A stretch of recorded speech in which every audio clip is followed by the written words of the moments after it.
Psalm chapter 78, King James Version, a psalm of Asaph. Give ear, O my people, to my law. Incline your ears to the words of my mouth. I will open my mouth in a parable. I will utter dark sayings of old, which we have heard and known, and our fathers have told us. We will not hide them from their children, showing to the generation to come the praises of the Lord, and his strength, and his wonderful works that he hath done. For he established a testimony in Jacob, and appointed a law in Israel, which he commanded our fathers, that they should make them known to their children, that the generation to come might know them, even the children which should be born, who should arise and declare them to their children, that they might set their hope in God, and not forget the works of God, but keep his commandments, and might not be as their fathers, a stubborn and rebellious generation, a generation that set not their heart aright, and whose spirit was not steadfast with God. The children of Ephraim, being armed and carrying bows, turned back in the day of battle. They kept not the covenant of God, and refused to walk in his law, and forgat his works and his wonders that he had showed them. Marvelous things did he in the sight of their fathers, in the land of Egypt, in the field of Zoan. He divided the sea and caused them to pass through, and he made the waters to stand as an heap. In the daytime also he led them with a cloud, and all the night with a light of fire. He clave the rocks in the wilderness, and gave them drink as out of the great depths. He brought streams also out of the rock, and caused waters to run down like rivers. And they sinned yet more against him by provoking the Most High in the wilderness. And they tempted God in their heart by asking meat for their lust. Yea, they spake against God. They said, Can God furnish a table in the wilderness? Behold, he smote the rock, that the waters gushed out, and the streams overflowed. Can he give bread also? Can he provide flesh for his people? Therefore the Lord heard this, and was wroth. So a fire was kindled against Jacob, and anger also came up against Israel, because they believed not in God, and trusted not in his salvation. Though he had commanded the clouds from above, and opened the doors of heaven, and had rained down manna upon them to eat, and had given them of the corn of heaven.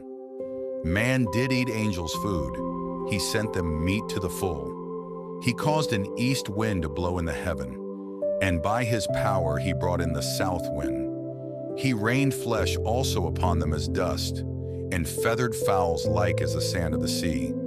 And he let it fall in the midst of their camp, round about their habitations. So they did eat, and were well filled, for he gave them their own desire. They were not estranged from their lust. But while their meat was yet in their mouths, the wrath of God came upon them, and slew the fattest of them, and smote down the chosen men of Israel. For all this they sinned still, and believed not for his wondrous works. Therefore their days did he consume in vanity, and their years in trouble.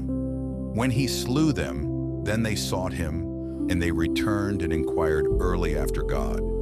And they remembered that God was their rock, and the high God their Redeemer. Nevertheless they did flatter him with their mouth, and they lied unto him with their tongues. For their heart was not right with him, neither were they steadfast in his covenant. But he, being full of compassion, forgave their iniquity, and destroyed them not. Yea, many a time turned he his anger away, and did not stir up all his wrath. For he remembered that they were but flesh, a wind that passeth away, and cometh not again. How oft did they provoke him in the wilderness, and grieve him in the desert? Yea, they turned back and tempted God, and limited the Holy One of Israel.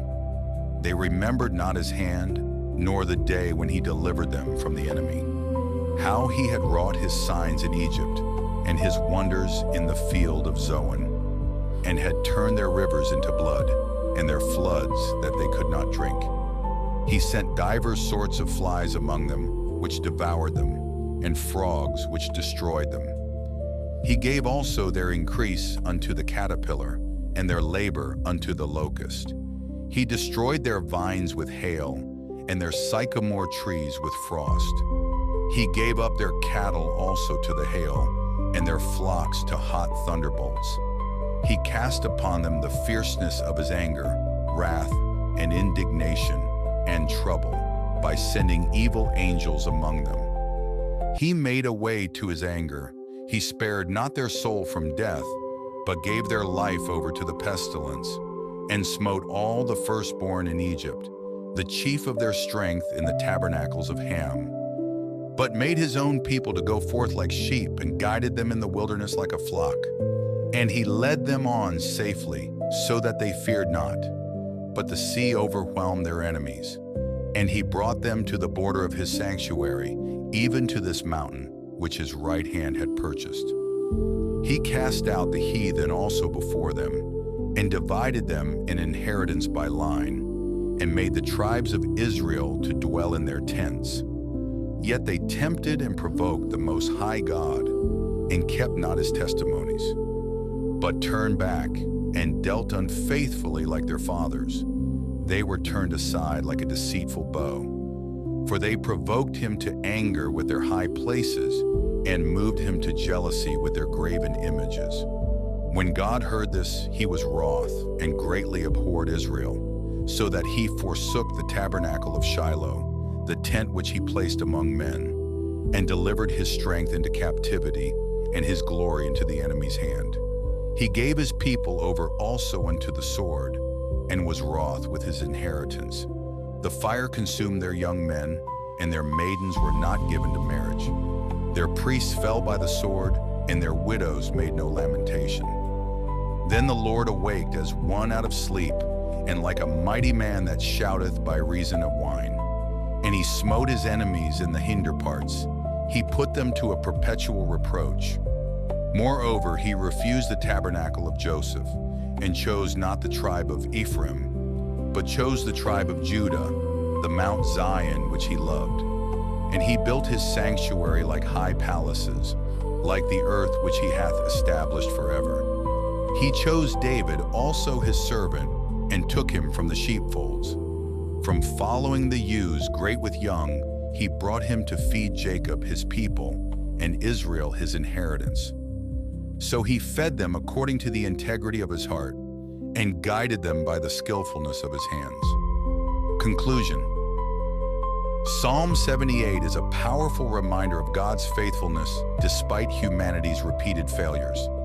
It recounts Israel's history, showing how God provided, protected, and delivered his people, yet they often forgot his works and turned away from him. The psalm encourages believers to remember God's mighty deeds, teach future generations about his goodness, trust in his promises, and follow him with faithful hearts. It concludes with God's gracious choice of David to shepherd his people, pointing to the importance of godly leadership and God's enduring mercy.